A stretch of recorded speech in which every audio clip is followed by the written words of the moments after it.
Tänase tunni teemaks on mehaaniline liikumine. Ole hea, võta oma lootuseõpetuse vihik ja kirjuta minuga koos konspekti. Pane pealkirjaks mehaaniline liikumine. Esimene lause on selline, et mehaaniline liikumine on kehade liikumise teaduslik nimetus. On kehade liikumise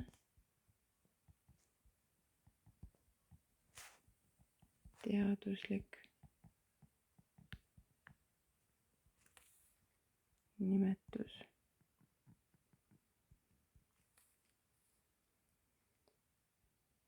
Mehaaniline liikumine on füüsikaline nähtus,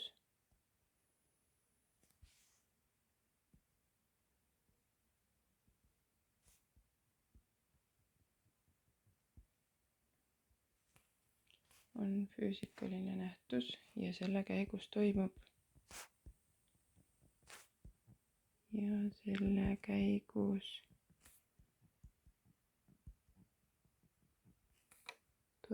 keha asukoha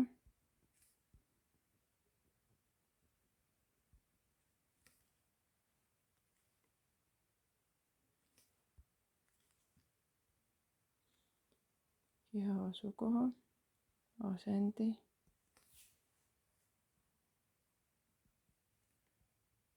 või kuju muutus.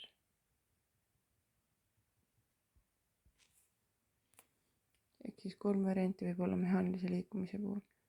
Kas toimub keha asukoha, asendi või kuju muutus ehk midagi peab muutuma. Siis liikumist on mitut erinevat liiki. Teeme sellise skeemi, et peaks võimalikult vähe kirjutama.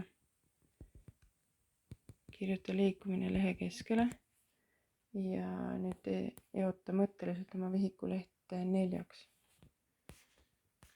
Esimene liikumise liik on kulgliikumine.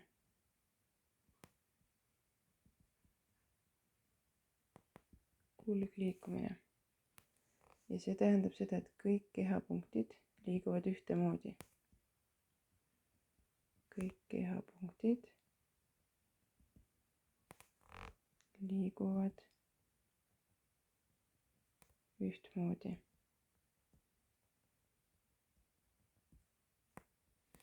Näiteks kui mina kõnnin, siis see on kulgliikumine, sest kui mina kõnnin edasi, siis kõik minu kehapunktid kõnnivad edasi.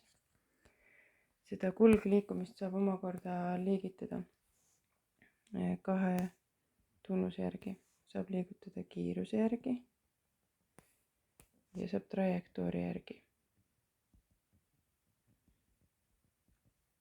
Trajektoor on siis keha liikumistee.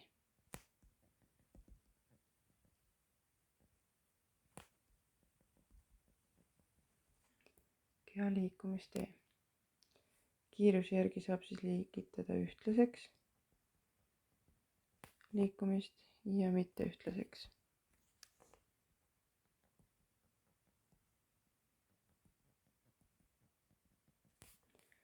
Trajektoori järgi saab liigitada näiteks sirgjooneliseks.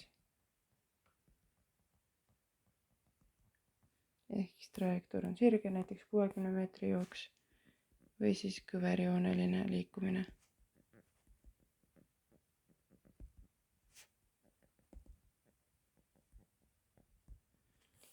Ja kõverjoonelisel näiteks, ma ei tea, mööda siin kavankaalist teed liikumine. Ja kõverjoonelise alaliik on veel ringliikumine.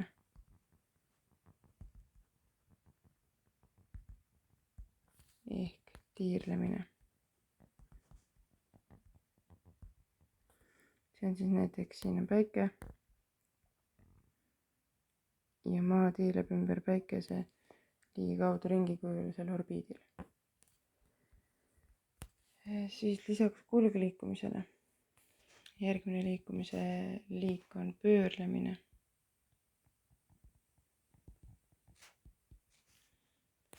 Ja pöörlemine on siis, kui keha pöörleb ümber oma telje.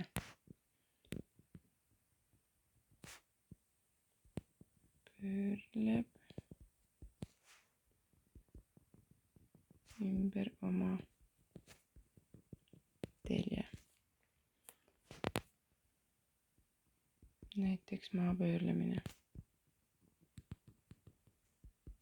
ehk siis pöörlemisel on see telg keha sees, mille ümber liikumine toimub, aga tiirlemisel on mingi väljaspoolne keha nii-öelda, mille ümber liikumine toimub.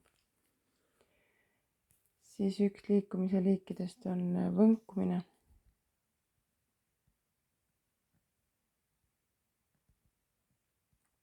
Ja see võnkumine tähendab seda, et keha liigub edasi-tagasi mööda sama trajektoori. Keha liigub edasi-tagasi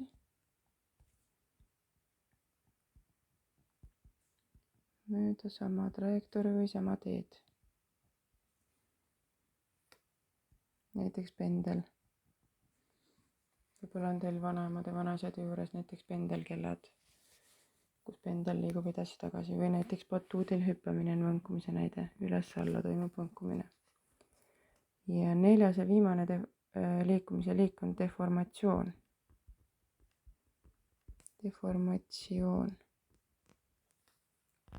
Ja deformatsioon on kehakuju muutumine.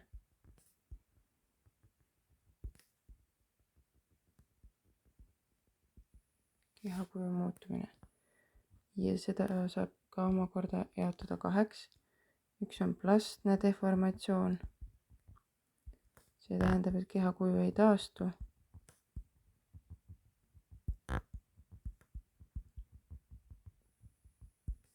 Ja teine on elastne. Kehakuju taastub siis peale mingi deformeeriva jõu mõju. Siia elastse poole peale võib panna näiteks padi. Et kui paned pea padja peale, siis padi vajub lohku, aga kui sa võtad oma pea sealt ära, siis padi taastab oma kuju.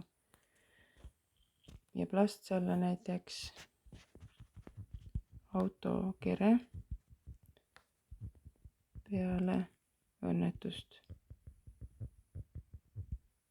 Et peale kokkupõrget, kui autod omavahel, näiteks kui 2 autot on omavahel kokku põrganud, kui sa autot teineteisest eemaldad, siis kehade kujud ju enam iseenesest ei taastu. Võiksid jooned alla tõmmata siis kulgliikumisele, pöörlemisele, deformatsioonile ja võnkumisele, et need on siis liikumise alaliigid. Siis ole hea, pane uus pealkiri. Kiirus. Ja pane jälle 3 punkti, alustame esimest lausetele sama sõnaga. Kiirus on füüsikaline suurus,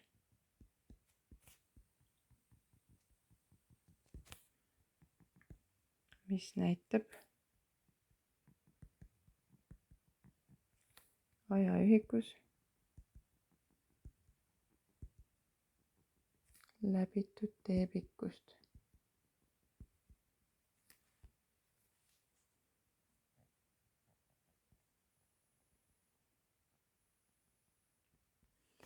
Kiirus on füüsikaline suurus, mis näitab ajaühikus läbitud teepikkust, ehk siis näitab, kui pikk maa läbitakse mingi aja jooksul. Kiiruse tähis on väike V-täht ja põhiühik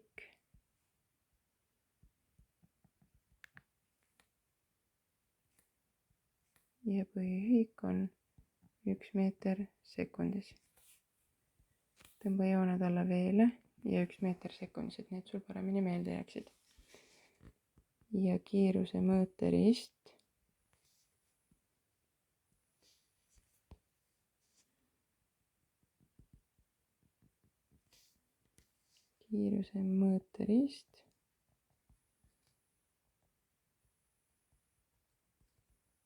on spidomeeter.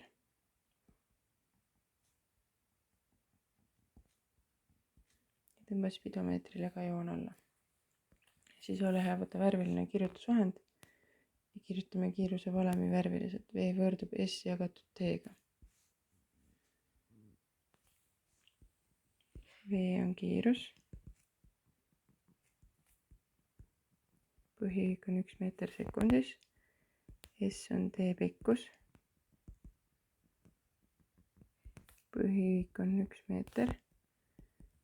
ja T on aeg sekundites. ja see on siis valem, mis võiks meelde jääda. kui sa tead, et kiirust saab mõõta ühikus meetrit sekundis, siis sa saad siit ka valemi tuletada, et meetrites peab olema tee pikkus ja sekundites peab olema aeg. ja igapäevaelus me kasutame ka sellist ühikut nagu kilomeetrit tunnis kiiruse ühikuna, aga see ei ole põhiühik, põhiühik on meeter sekundis. siis on mul siia teile pandud 2 ülesannet. auto liigub ühtlaselt ja sirgjooneliselt ning läbib 3 sekundi jooksul 60 meetrit. vist on pool teksti ära jäänud. leia kiirus peab lõpus olema. nii, me peame siis mõtlema, et mis on 3 sekundit ja mis on 60 meetrit. sekundites on aeg on inglise keeles time, siis on väike T-täht lühendiks. 60 meetrit on tee pikkus, see on meetrites. ja leia kiirus, kiiruse tähis oli V, see on küsimärk. paneme andmed kirja. sina ülesande teksti ei pea kirjutama, kui sa ei taha, aga pane lihtsalt pealkirjaks või väike alapealkiri, et kiiruse ülesanded ja andmed ja otsitav ja lahenduskäik. Tee võrdub 3 sekundit ja jäta seega meelde, et sekundi lühend on S-täht, mitte ei kirjuta sekk välja. S võrdub 60 meetrit ja V võrdub küsimärk. Lahenduskäigu juurde põhivalem, V võrdub S jagatud T-ga. 60 meetrit tuleb jagada 3 sekundiga. 6 jagan 3-ga, saan 2. Jääb vastuseks 20 meetrit sekundis. Vastusele 2 joont alla. siis on bussi ülesanne. Buss sõitis Vändrast Tartusse ja vahemaa on 130 kilomeetrit. See võttis aega 2 tundi ja 30 minutit. Ja arvuta bussisõidu keskmine kiirus. Kiirus on V-täht. Vahemaa 130 kilomeetrit on tee pikkus S ja aeg on T 2 tundi ja 30 minutit. Andmetesse läheb kirja S võrdub 130 kilomeetrit. Aeg T võrdub 2 tundi 30 minutit. Kuna tee pikkus on mul antud kilomeetrites, siis ma teisendan aja tundideks, et saada kiiruse ühikus kilomeetrit tundi. 2,5 tundi teeb see kokku, sest 30 minutit on 0,5 tundi, sest ühes tunnis on 60 minutit. Ja V võrdub küsimärk. Põhivalem kirja. Ja arvu tasemele 130 kilomeetrit jagan 2,5 tunniga.